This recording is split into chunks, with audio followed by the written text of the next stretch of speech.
चलो स्टार्ट करूयात weekend session. येथील स्टार्ट करायच्या आधी एक डिस्क्लेमर जो नेहमी असतो की आपण जे काही इथे डिस्कस करतो ते सगळं एज्युकेशनल पर्पजसाठी आहे. तुम्हाला काही याच्यात ट्रेड घ्यायचा असेल, बाय सेल करायचं असेल तर हे तुमच्या ओन रिस्कवर तुम्ही करू शकता. याच्यात कुठलंही मी रिकमेंडेशन करत नाही कुणालाही बाईंग किंवा सेलिंगसाठी. सो निफ्टीपासून करूया सुरुवात, मग स्टॉककडे येऊ आपण. निफ्टी जर आता बघितलं तर एक साधारणतः जर आपल्याला वीकचा एक ओव्हरव्ह्यू जर पाहायचा झाला तर तो बघितला तर लास्ट एक वीक मध्ये फॉलोइंगच दाखवत आहे. मोठी आता ही कॅन्डल जर ब्रेकआउट दिली त्यांनी वरच्या किंवा खालच्या साईडला, त्या दिशेने आपण थोडासा जायचा प्रयत्न करू. खिचडी झाली, खूप लाईन्स झाले, काढून टाकूया. ओके, आता इथे जर बघितलं तर जो काही ट्रेंड लाईन आहे ती ब्रेक करून वर गेलेली आहे आणि आता पुन्हा येऊन तो ट्रेंड लाईन वरती उभा आहे निफ्टी. आता हा वर गेलाय, आता एक रिट्रेसमेंट याला आपल्याला म्हणता येईल. मागच्या आठवड्यात वर जाऊन परत खाली आलेला आहे आणि जर यांनी ही लाईन जर सपोर्ट तेवढा होल्ड केला तर डेफिनेटली पुन्हा तो वरती जाऊ शकतो. म्हणजे जर मी थोडस इथे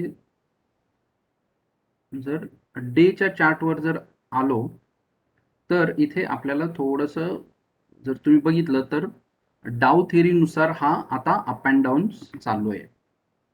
याचं जर पाहिलं आपण तर हा वर आलाय, अगेन खाली आलाय, अगेन वरती, हा इथे खाली येऊन इथे वर.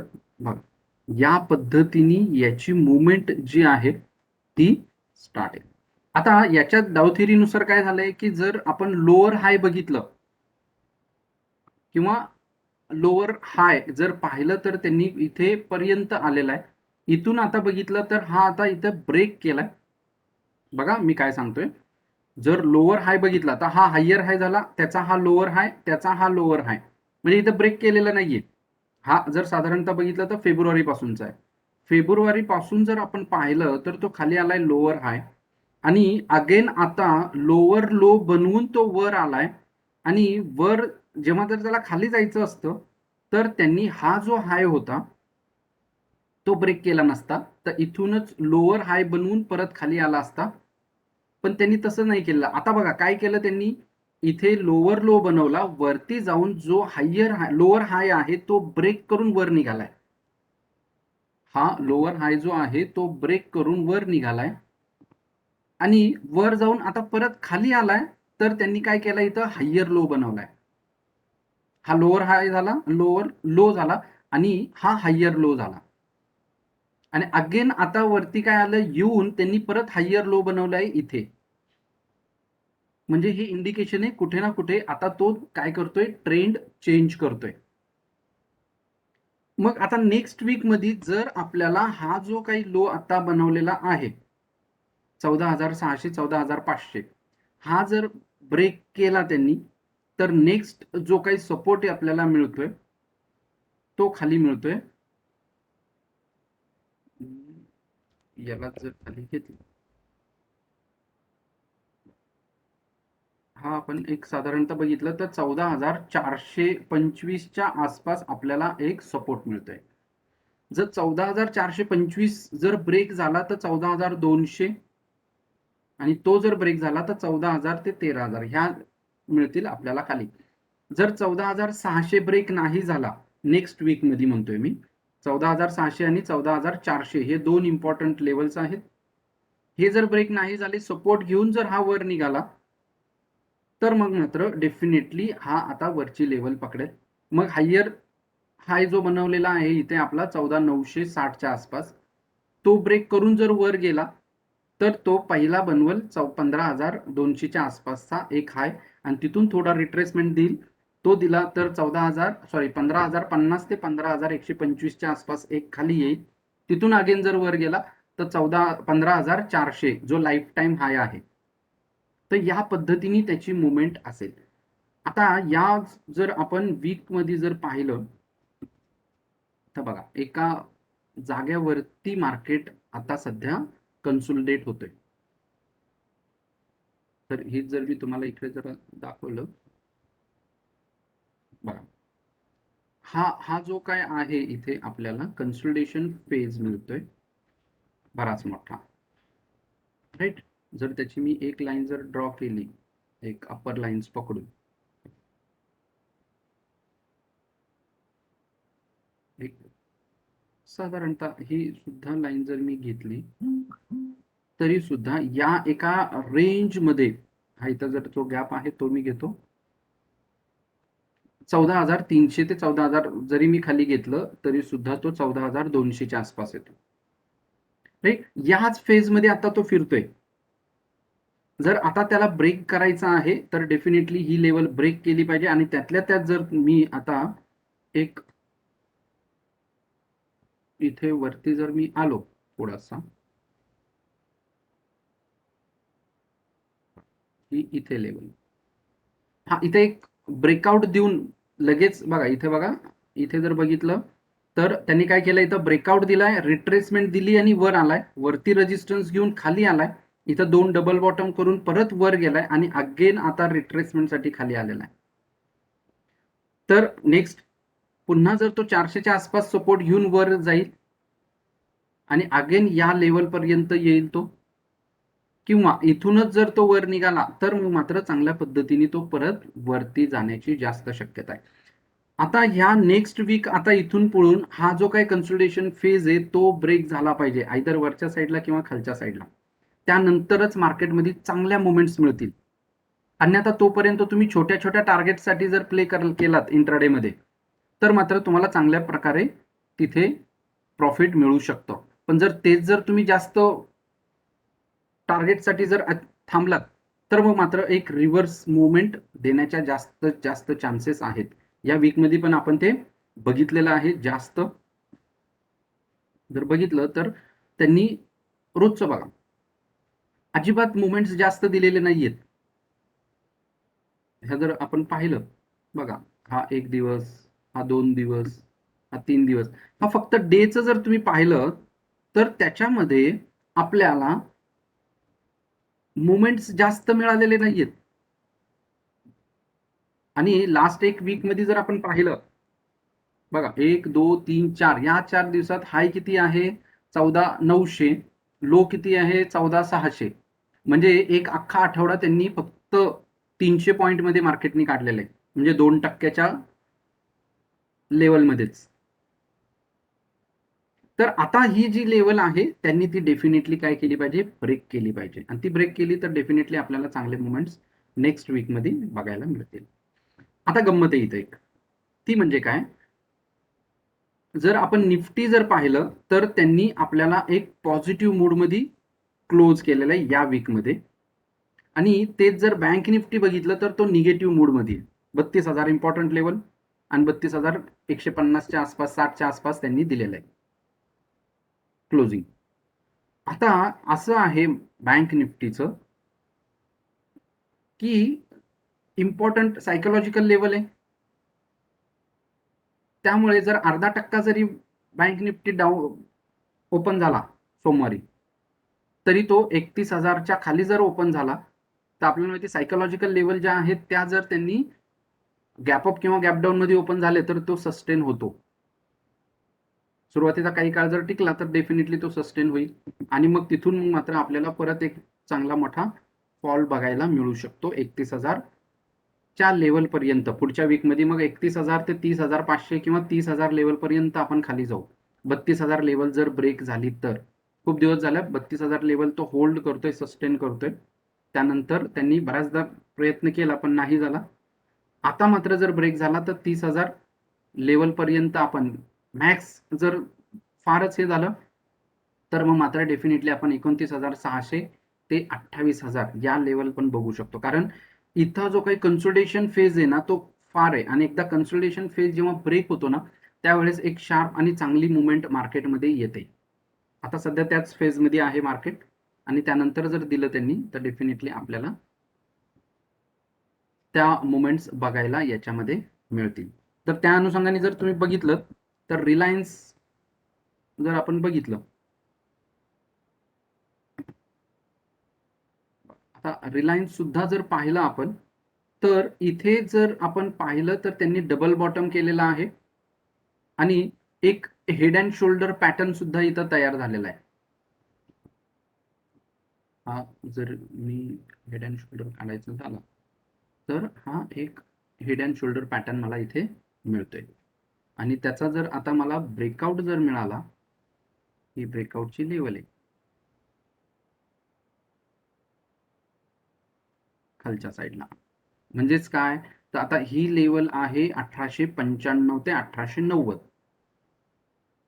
तर 1895 ते 1890 ची लेवल जर ब्रेक झाली तर मग मात्र मार्केट चांगल्या पद्धतीने खाली जाईल. रिलायन्स कारण मोठा प्लेयर आहे इथे, त्यासाठी. पण आपण जर छोट्या टाइम फ्रेमवर बघितलं तर त्यांनी अपसाईडला एक इथे ब्रेकआउट दिलेला आहे कालच. हे मी टाकलं पण होतं सकाळी काल. ब्रेकआउटवरती लक्ष द्या. आणि थर्सडेला आपण ब्रेकआउट स्ट्रॅटेजी शिकलो होतो.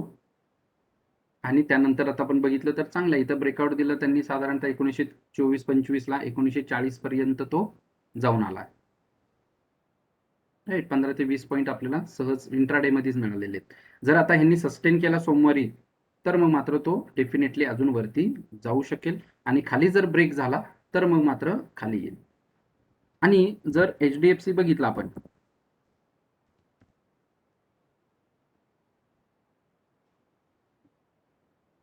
तर तो सुद्धा एकदम सपोर्ट लेवलला येऊन थांबलेला आहे. यामध्ये सुद्धा मला हेड अँड शोल्डर दिसतोय आणि एक जर इथून मी सपोर्ट काढायचा जर बघितलं तर डेफिनेटली इथून बघा, हा जर ब्रेक झाला, एकदम ब्रेकआउट लाईनला थांबलेला आहे HDFC बँक. इथं खूप सारा गोंधळ करून ठेवलेला आहे HDFC बँकेने. बघा इथं चार्टच समजत नाही. इथून तरी लेवल तुमची आली बरोबर, पण मी जर हीच जर एक्सटेंड केली तर तो कुठेच आपल्याला इथे यामध्ये तुम्हाला क्लिअर इंडिकेशन्स, क्लिअर कुठलाही चार्ट किंवा पॅटर्न हा दिसतच नाही आपल्याला. करेक्ट. त्यामुळे हा जर ब्रेक झाला इथे तर मग मात्र हा डेफिनेटली चांगल्या पद्धतीने खाली येईल. 1400 ची एक इम्पॉर्टंट लेवल होती ती ब्रेक केलेली आहे त्यांनी काल. फक्त आपलं डिमांड आणि सप्लाय झोनच ब्रेक केलेलं दाखवतंय. बाकी याच्यावर ट्रेंड लाईन वर वगैरे तर काहीच नाही दाखवत. येस, कळत नाही. फक्त तुम्हाला डिमांड अँड सप्लाय झोनवरती तो इंडिकेशन मिळतं. बाकी याच्यावरती तो पूर्ण गोंधळात टाकलेला. त्यामुळं हे दोन जे स्टॉक्स आहेत याच्यावरून मार्केट आपल्याला समजतं. म्हणजे रिलायन्स पॉझिटिव्हनेस थोडासा दाखवतोय, तोही लोअर टाइम फ्रेम वरती, पण हायर टाइम फ्रेम वरती सुद्धा हेड अँड शोल्डर बनून थांबलेला आहे तो सपोर्टवर. रिलायन्स पण 200 दिवसाचा एक्सपोनेन्शियल मुव्हिंग ऍव्हरेज तोडलाय का रिलायन्स मध्ये पण? रिलायन्स मध्ये बघावं लागेल आपल्याला. आता हाही जर बघितलं तर तुम्हाला निगेटिव्ह क्रॉस ओव्हर दिसतोय.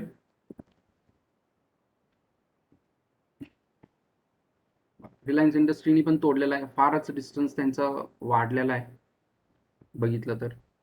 त्यामुळे तो जर ह्यालाच मी 200 मध्ये जर कन्वर्ट केलं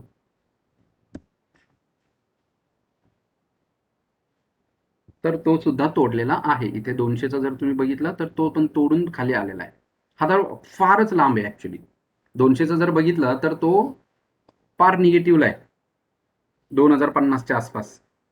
आणि आता रिलायन्स खूपच खाली, म्हणजे हा आता घेण्याच्या याच्यात नाहीये कंडिशनला. म्हणजे आपण जर लॉंग टर्म साठी वगैरे जर एखाद्याला एक पोझिशन उभी करायची असेल त्याच्यामध्ये, तर 200 दिवसाचा एक्सपोनेन्शियल मुव्हिंग ऍव्हरेजच्या वरती जर क्लोजिंग दिलं तरच बाय करता येईल. करेक्ट. बरोबर ना? येस. ठीक.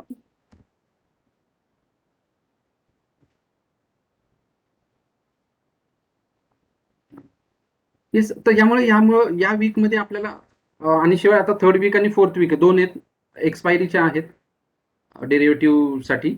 त्यामुळे त्यानुसार मार्केट आता थोडंसं काय केलं पाहिजे, त्यांनी मुवमेंट दिली पाहिजे. आता का मुवमेंट दिली पाहिजे, इथे जर आपण पाहिलं थोडंसं तर निफ्टीमध्ये जर आपण बघितलं मे मध्ये, तर मेचा स्टार्टला त्यांनी वर घेऊन गेलाय आणि अगेन 3-4 दिवसात त्यांनी खाली आणले. आता वर नेला 1, 2, 3, 4, 5, 6 दिवस घेतले आणि खाली यायला 3 दिवसात त्यांनी मार्केटला खाली आणले. म्हणजेच काय, तुमचा जो काही ऑप्शन डाटा आहे तो सगळा परत काय आलेलं आहे, खाली आलेलं आहे. मग आता अजून राहिले 2 वीक. मग 2 वीक मध्ये मात्र ते डेफिनेटली परत मार्केटला चांगल्या प्रकारे तिथे तुम्हाला गंडवणार. जसं मार्च मध्ये बघा, खूप खाली आणलं मार्च मध्ये आणि शेवटच्या 3-4 दिवसामध्ये, सॉरी एप्रिल मध्ये 3-4 दिवसामध्ये मार्केटला एकदम वरती नेलं. तर हे अशा पद्धतीने मार्केटला थोडं मॅनिप्युलेट डेफिनेटली करतील, त्यावर लक्ष आपल्याला ठेवायचं आहे. येस, हे झालं ओव्हरऑल मार्केट साठी. ऐकू येत नाहीये का कोणाला? थोडा आवाज कमी येतोय. कमी येतोय बघा, आता येतोय. तो आता येतोय व्यवस्थित. ओके, ठीक आहे. ओके, चलो काही स्टॉक सांगा, मग आपण जाऊया आता स्टॉक कडे. तर एससीआय बघा ना, shipping corporation of India. Okay, SCI.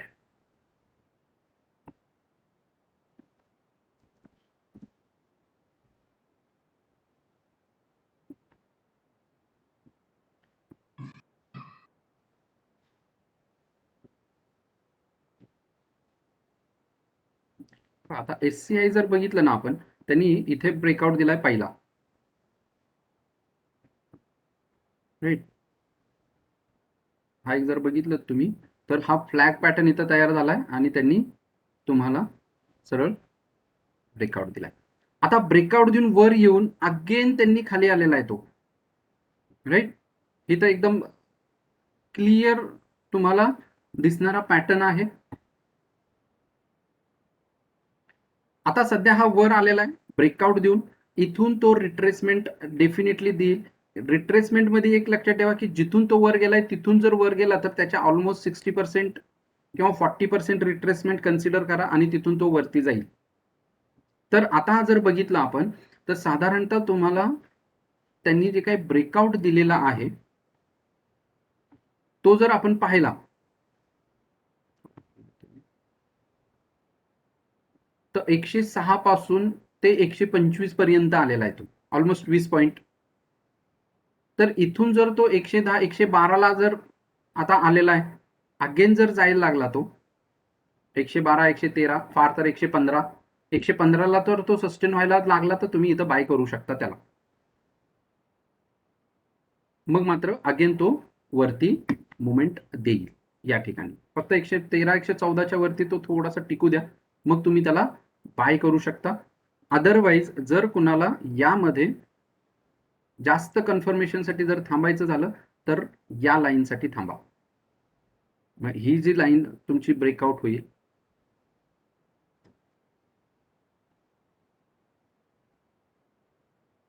ती साधारणतः जर आपण पाहिलं तर ती अशी येऊ शकतो बघा, 123 124 ला येते. त्यानंतर सुद्धा तुम्हाला चांगली मग मुवमेंट मिळू शकेल.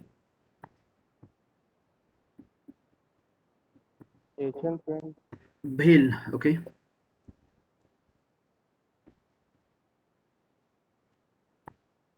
चॅट बॉक्स मध्ये टाका. भेलला जर बघितलं तर माझे दोन्ही टार्गेट आता अचीव्ह झालेले आहेत. ऍक्च्युली मी लास्ट वीक मध्ये अपडेट दिलं होतं भेलचं की सेकंड टार्गेट जेव्हा तो 55 क्रॉस केला होता त्यावेळेस दिलं होतं आपलं की 76चा आपला नेक्स्ट टार्गेट असेल. आता एक आहे तो म्हणजे काय 76च्या वरती तो टिकला पाहिजे तर बाय करा तुम्ही. 83चं पहिलं टार्गेट असेल, मग 91चं, आणि 91 जर होल्ड केला तर 108 असे टार्गेट्स आपल्याला मिळतील. दरवाजे बंद करवा. तर हे टार्गेट्स आपल्याला भेल मध्ये मिळतील. आता सध्या तुम्हाला लगेच तुम्ही बाय करू नका. जर करायचंच झालं आपल्याला याच्यामध्ये तर ही जी काही रिट्रेसमेंटची लेवल आहे ती थोडीशी खाली येऊ द्या अजून, आणि हा मोठा कॅन्डल बाईंग आहे, राईट. तर इथं ज्यांनी ज्यांनी इथं बाय केलेला आहे, राईट, तर ते डेफिनेटली खाली येऊन देणार नाहीत, बरोबर. नाही, कधीही इथे मोठे प्लेयर बाय करत नाहीत, हे आपण शिकलेलो आहे. त्यामुळे इथे थोडासा मार्केटला कन्सोलिडेट होईल तो, आणि मग थांबा आणि त्याच्यानंतर तुम्ही बाय करा. आणि सेफ झोन मध्ये जर जायचं असेल तर मग मात्र 76च्या वरती त्याला टिकू द्या. मग तुम्ही परत बाय करू शकता 83, 91 आणि 108.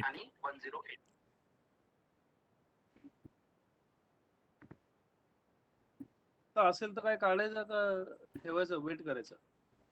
नाही, आता तुम्ही कुठं बाय केलेलं आहे त्याच्या टोकन 55लाच बाईंग आहे. ओके, 55चं जर तुमचं बाईंग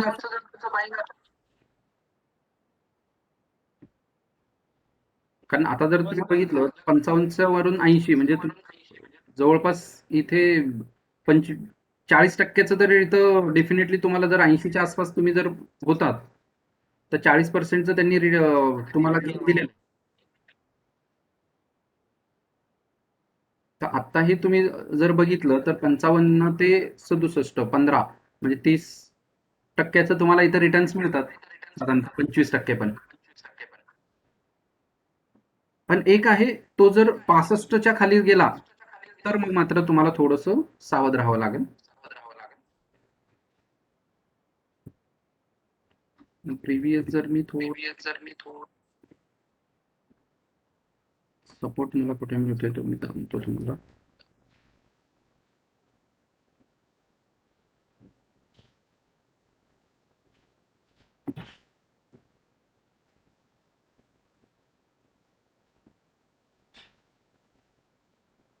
नाहीये 55-56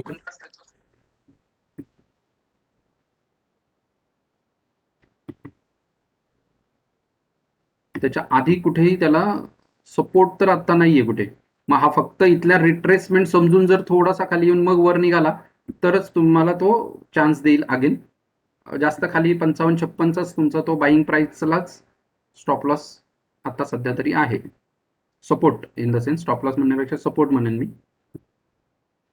पण हा शार्प वर आलाय त्यामुळं थोडासा रिट्रेसमेंट जास्त देण्याचे चान्सेस इथं आहेत. ओके, फिनोलेक्स इंडस्ट्रीज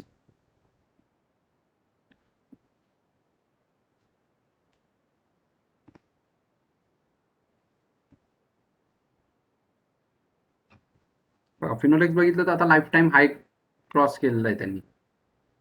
जर आता आपण पाहिलं तर तो लाईफ टाईम हायला आलेला आहे. तर तुमचं आता बाईंग कधी कुठे आहे ते मला माहित नाहीये. पण जर तुम्हाला आता फ्रेश एंट्री जर करायची असेल तर इथे त्याला थोडंसं रिट्रेसमेंट देऊ द्या.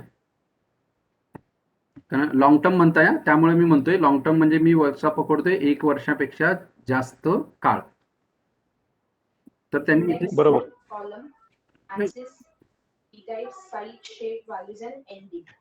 कारण हा इथून जर बघितलं एकदम म्यूट करा प्लीज. तर चांगला इथं ब्रेकआउट दिलेला आहे त्यांनी आणि हा जर बघितला तर ब्रेकआउट बघा एकदम साधा नाही, खूप स्ट्रॉंग ब्रेकआउट आहे हा, फॉल्स ब्रेकआउट नाहीये. त्यामुळे इथून पण हा जास्त खाली येईल का नाही मला माहित नाही एवढा. आणि त्याच्यात आता जर बघितलं कंटिन्यू 5, 6, 7 कॅन्डल्स नंतर त्यांनी वीकली मध्ये एक कॅन्डल दिलेला आहे. आणि हे म्हणजे काय की जेव्हा केव्हा कुठलाही स्टॉक जातो कंटिन्यू एकाच कलरचे बरेचसे 4 ते 5 मॅक्झिमम 6, 7 आणि खूप स्ट्रॉंग असेल तर 8 ते 9 कॅन्डल नंतर एक रिव्हर्सल कॅन्डल डेफिनेटली येतो. त्यानंतर परत तो कंटिन्यू सस्टेन करतो. आणि इथं जर बघितलं तर 1, 2, 3, 4, 5, 6 कॅन्डल आलेले आहेत आणि त्यानंतर एक रिव्हर्सल कॅन्डल आहे. मग आता हा जर पुन्हा 160च्या वर निघाला तर तुम्ही बाय करू शकता त्याला. 160च्या वरती इथं क्लोजिंग पाहिजे तुम्हाला एका दिवसाची. आणि खूप स्ट्रॉंग हवा असेल तुम्हाला तर 1 वीक साठी थांबा. म्हणजे आता हा वीक आहे तर नेक्स्ट वीक 22, 23, 24 तारखेच्या जर तुम्हाला क्लोजिंग 22 तारखेला जरी क्लोजिंग तुम्हाला मिळाली 160च्या वरती तर तुम्ही जाऊ शकता. किंवा वन डे मध्ये जर बघितलं तर तो ऑलरेडी आता बराचसा वर आहे क्लिअर इथं येऊन. तो सुद्धा तोच आहे, हा सेम आहे. 161 ते 162च्या वर एक दिवसाचा क्लोजिंग मिळालं तर तुम्ही त्याला परत अगेन बाय करू शकता. आणि याचं टार्गेट सुद्धा आपण काढू शकतो थोडासा जर पाहिलं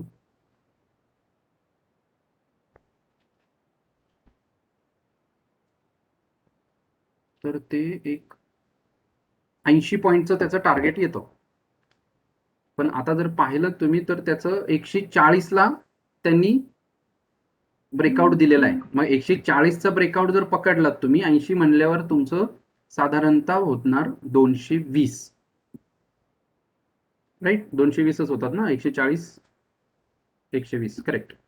80 म्हणजे 220 पर्यंतचं टार्गेट आहे. आणि आता जर बघितलं तर हा आपण खूपच वरती आहे तसं बघितलं तर, कारण रिस्क रिवॉर्ड रेशो इथं थोडासा जास्त आहे. तो ह्या ब्रेकआउटला जर तुम्ही बाय केला असता 140च्या आसपास, त्यावेळेस तुमचा स्टॉप लॉस येत होता तो 120ला. आता हा जर जास्त आलेला आहे आणि यांनी जर आता ठरवलं तर तो कदाचित 140 पर्यंत रिट्रेसमेंट देण्याची पण शक्यता आहे.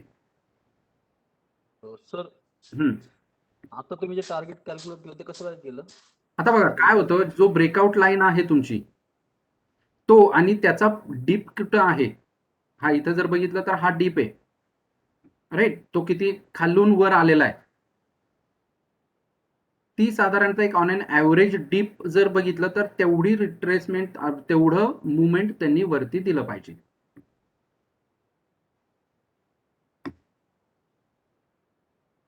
येस. नंतर आहे कोल इंडिया.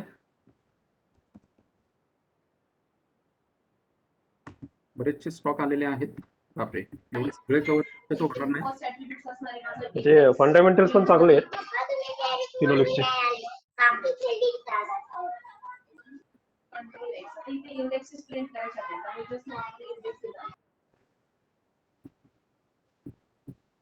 येस, फिनोलेक्सचे फंडामेंटल चांगले आहेत आणि आता जर बघितलं तर मागच्या एक 2-3 वीक मध्ये एवढा चांगला वाढलेला आहे. कोल इंडिया मागच्या वेळेसच मला वाटतं झालं होतं आणि बघा त्यांनी बरोबर रिट्रेसमेंट ब्रेकआउट देऊन वर आलेला आहे आणि आहे चांगला. आता काय ह्याला होल्ड करू शकता तुम्ही. 180चं तर आपलं टार्गेट आहेच आणि तो जर ब्रेक केला आणि सस्टेन केला 180च्या वरती तर मग मात्र नेक्स्ट आपलं 213चं टार्गेट आहे. त्यासाठी तुम्ही होल्ड करू शकता याला. आणि एक आत्ता सध्या जर तुम्हाला आत्ता बाय करायचं झालं तर हा डबल टॉप क्रॉस करू द्या 160 आणि त्यावेळेस तुमचा स्टॉप लॉस येईल 143. 180 ते 213चं तुमचं टार्गेट इथे असेल.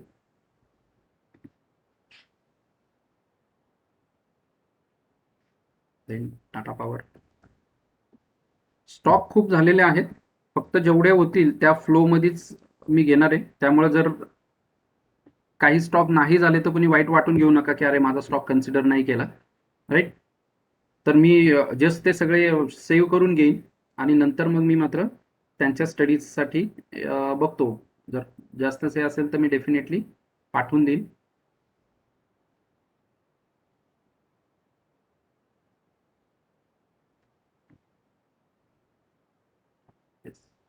बघा हा पण आय थिंक आपण टाटा पॉवर घेतला होता आणि आता माहित नाही 2 दिवसात सडन तो फॉल झालेला आहे. इथे जर पाहिला तर हा एका चॅनलमध्येच होता, वरती ब्रेकआउट दिला.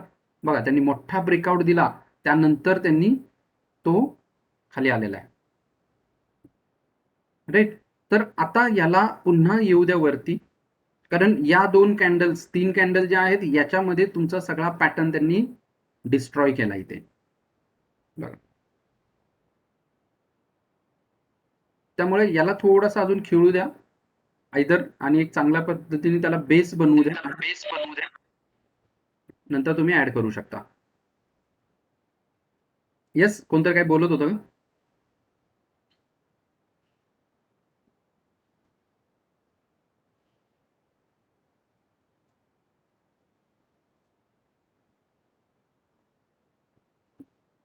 वेदांत सर. हा आहे. आता मी ओळीने घेतोय कारण आधी बरेचसे टाकलेले आहेत, राईट? हॅपीएस्ट माइंड तर मी सांगितलेलं आहे आय थिंक, आधी हे झालंय. परवा पण मी हॅपीएस्ट माइंडचं टाकलं होतं, जर ग्रुपवर बघितलं असेल तुम्ही तर. बघा आपल्या या सेशनलाच झालं होतं आणि 171चं टार्गेट होतं आपलं या लेवल पासून, जेव्हा तो 650 670च्या आसपासचं ब्रेकआउट होतं आणि तो वर आलेला आहे. आता जर पाहिलं तर आय डोंट नो हा एवढा काय पडला, 2 दिवसात रिझल्ट तर चांगला आलाय, सगळं झालेलं आहे. आता गंमत बघा, मी हे बऱ्याचदा सांगितलेलं आहे आपल्या सेशन्समध्ये किंवा माझ्या ट्रेनिंगमध्ये पण. जेव्हा काहीच कारण आपल्याला दिसत नाही आणि स्टॉक खूप जातो रिझल्टच्या आधी वरती, त्यावेळेस समजायचं रिझल्ट नंतर तो स्टॉक खाली येईल. आधी आता बघा, रिझल्ट आला परवा आणि त्याच्यानंतर हे 2 दिवसामध्ये त्यांनी आधी काही नसताना स्टॉकला एवढा वर आणला. रिझल्ट आला, रिझल्ट चांगला आलाय आणि त्याने स्टॉकला खाली आणला. म्हणजेच काय, इथे जेव्हा सगळ्यांनी बुक करून बाय करून स्टॉकला वरती आणलाय आणि जेव्हा सगळे रिटेल इन्व्हेस्टर आता बाय करणार आणि त्याच्यानंतर हा काय केलं यांनी, इथे सरळ सरळ पाडलं. सिंपल आहे, ज्याला माहित आहे टेक्निकली तो साधारणतः 840च्या आसपास निघून जाणार,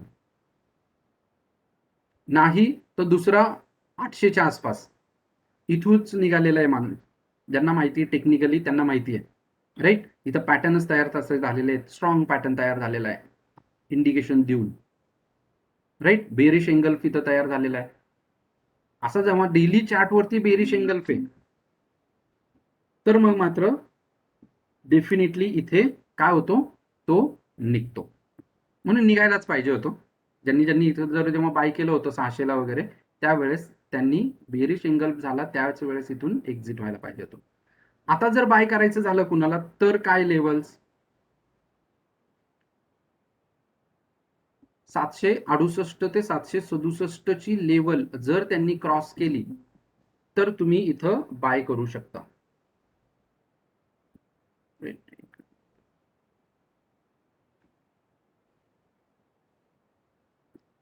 त्यामुळे इथे तुम्ही बाय करू शकता. हा इथं थोडा खेळेल, जास्त खाली जाणार नाहीये, तेवढंही आहे. इथे कन्सोलिडेट करेल कारण ह्या 3 दिवसात त्यांनी बरोबर जे रिटेल इन्व्हेस्टर होते त्या सगळ्यांना मारलेलं आहे.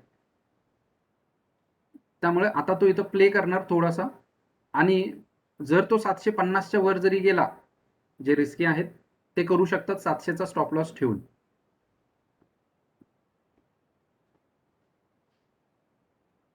व्हीडीएल म्हणजेच मला वाटतं वेदांत लिमिटेड आहे ना.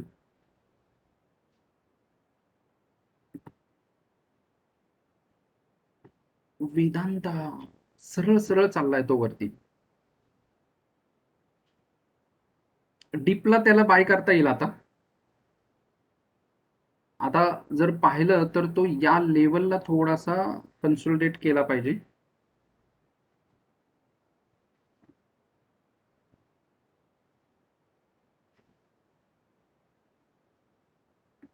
ही जी एक लेवल आहे त्याची साधारणतः, तर त्या लेवलला त्यांनी कन्सोलिडेट करायला पाहिजे. ती आहे 276 ते 306च्या मध्ये.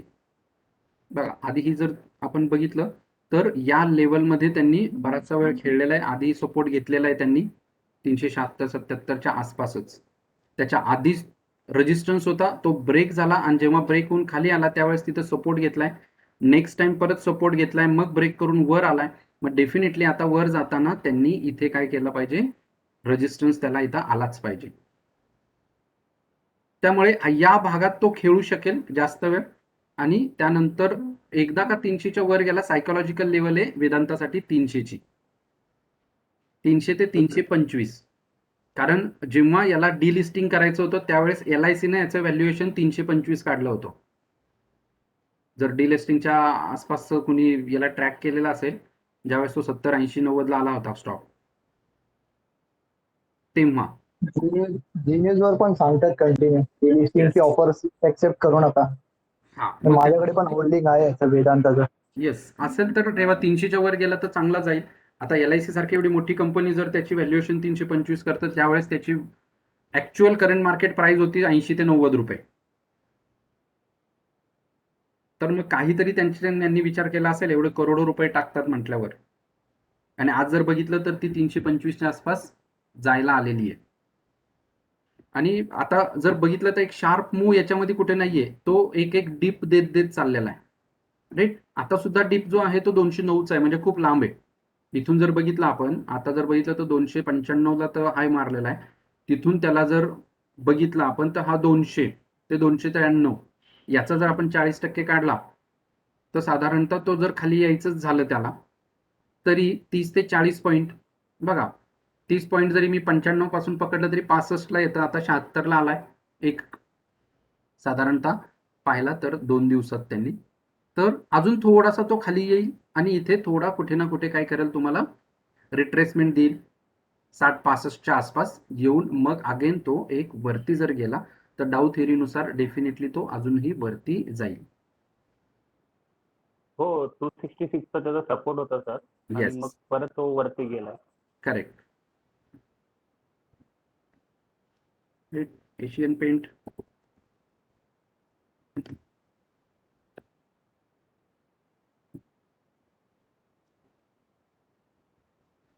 एशियन पेंटला एकदम छानपैकी त्यांनी आता मोठा गॅप मध्ये हे दिलेलं आहे, ब्रेकआउट.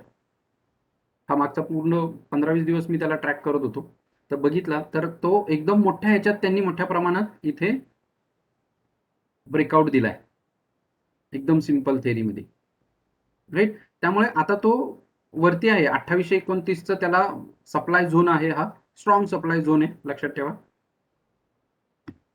हा जर बघितलं तर स्ट्रॉंग सप्लाय झोन आहे त्याचा 2840 ते 2880. जर कोणाला बाय करायचं तर तुम्ही 2840च्या वर निघाला तर त्याला बाय करू शकता व्यवस्थित. आणि आताची जरी प्राइस जर आपण बघितली तर 2700च्या आसपास 40, म्हणजे फार काही नाहीये. 2 ते 3% जरी हा वर गेला तरी सुद्धा तुम्ही त्याला बाय करू शकता. तेवढंच आहे, तेवढा थोडासा होल्ड करावा लागेल, कारण इथं गॅप दिलेला आहे त्यांनी.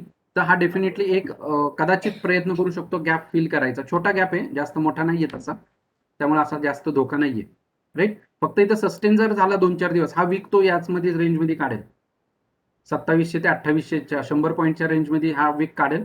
जर हा वीक काढला त्यांनी 2700 ते 2800च्या रेंजमध्ये, मग हेवी आणि एक स्ट्रॉंग आपल्याला ब्रेकआउट मिळेल 2880च्या वरती, मग मात्र तो अजूनही चांगल्या प्रकारे तुम्हाला वरती जाईल. त्याला ऍक्च्युली पकडायला यायचं होतं ना, तर इथे जर पकडला असता ना तुम्ही खाली, तर मग मात्र तो एकदम हेल्दी झाला असता. ही लेवल होती त्याची पकडायची, जी 2400च्या आसपास, 2450च्या आसपास येते. पण आता आहे, आताही जर तुम्हाला पकडायचं तर प्रिव्हियस हायच्या वर पकडा आणि 2880च्या वरती. लास्ट आयडिया घेऊया. बरेच जण विचारतात, मी बऱ्याचशा लोकांना स्किप केला, कारण तो एवढा आता पेनी स्टॉक मध्ये आहे. पण थोडासा आता कुठे ना कुठे तो येऊन तुम्ही सरळ त्याला घ्या आणि सोडून द्या. बघा, जर तुम्हाला इथून याला जर बाय करायचं झालं तर साधारणतः जर बघितलं आता, तर हा एक चांगल्यापैकी जर क्रॉस वरती जर झाला तर तुम्ही त्याला बाय करू शकता. मी असा फील करतोय की आयडियामध्ये खूप मोठी मुवमेंट येण्याचे जास्त चान्सेस मला दिसत आहेत.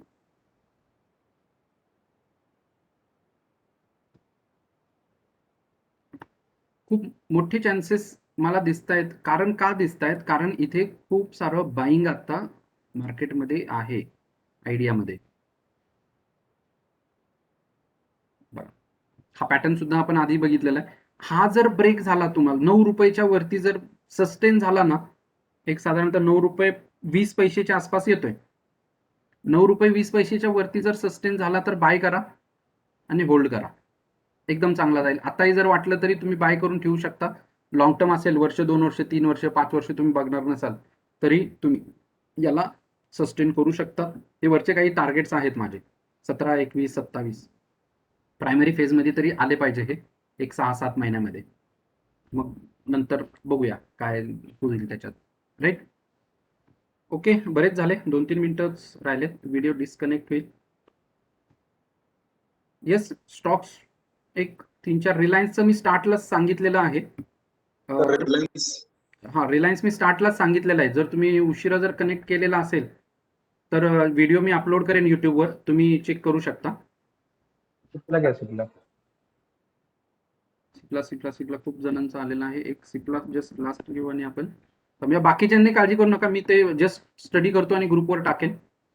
सिप्लानी त्यांनी आता जस्ट सप्लाय झोन वरती आहे, ब्रेक होऊ द्या. ब्रेकआउट इथेच दिला त्यांनी 820लाच ब्रेकआउट देऊन. हा वीकली आहे, येस, तिथं सुद्धा तो आहेच, एका झोन मध्ये चालू आहे आता सध्या.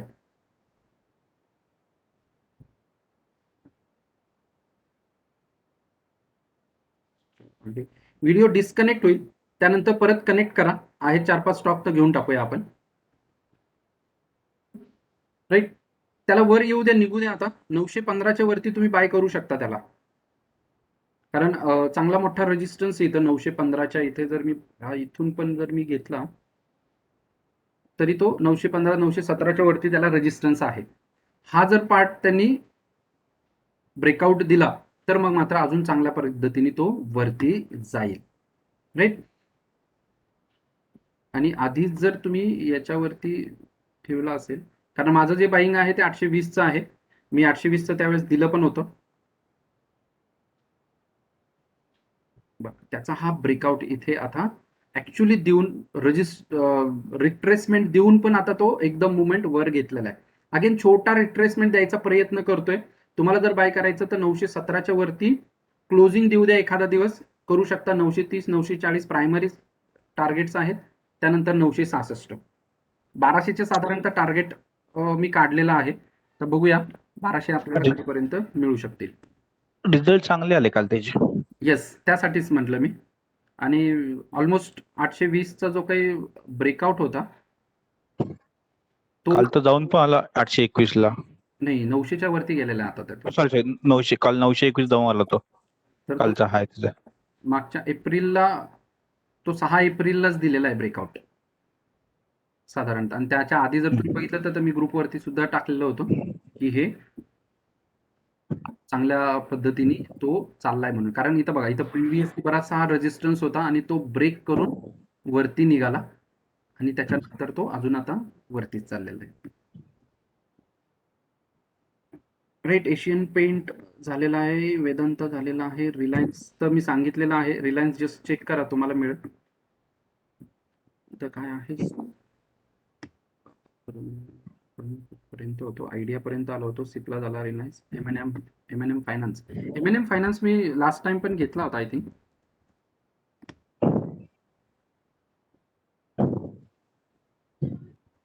अँड हाच आहे का?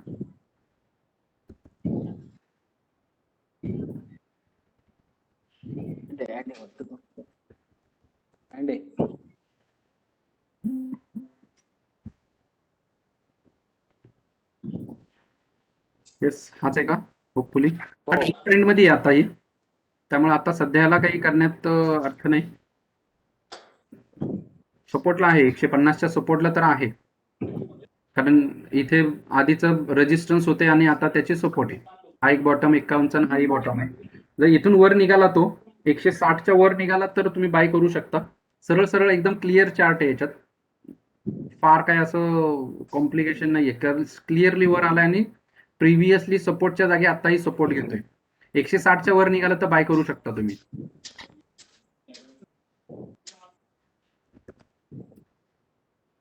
टाटा मोटर्स कन्सोलिडेशन फेज मध्ये, आणि आय थिंक लास्ट वीकला मी हे एकदम व्यवस्थित एक्सप्लेन केलेलं आहे. आणि त्यानुसार त्यांनी, मी सांगितलं 2 आपल्याला त्याचे ब्रेकआउट्स, हे मागच्या वेळेस मी काढलंही होतं. राईट, यानुसार चाललाय. जर आता इथून त्यांनी ब्रेकआउट दिला तर वर जाईल, किंवा हा परत अगेन सपोर्टला येऊन मग ब्रेकआउट देईल. तर त्यांनी इथेच ब्रेकआउट दिलेला आहे आणि वर जाऊन एक रिट्रेसमेंट म्हणता येईल याला आपल्याला, पण तो आता डेफिनेटली जाईल.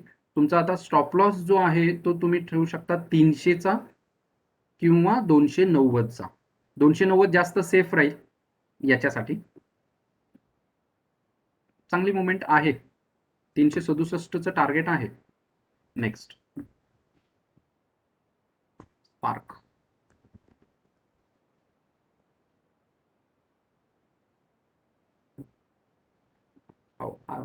गेलाय वरती बराचसा.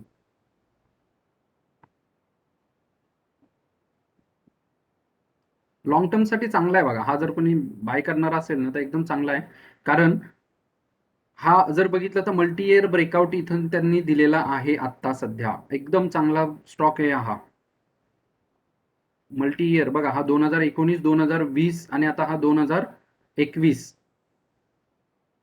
म्हणजे एवढा 1, 2, 3 वर्षाचा त्याला रेजिस्टन्स होता. त्यांनी इथे चांगल्या व्हॉल्यूमनी ब्रेकआउट दिलेला आहे. बघा, व्हॉल्यूम जरी तुम्ही बघितलात तरी सुद्धा प्रचंड चांगला आहे. त्यामुळे इथे तुम्ही याला बाय करू शकता. आता सध्या जरी तुम्ही म्हटलं त्याला बाय करू शकता.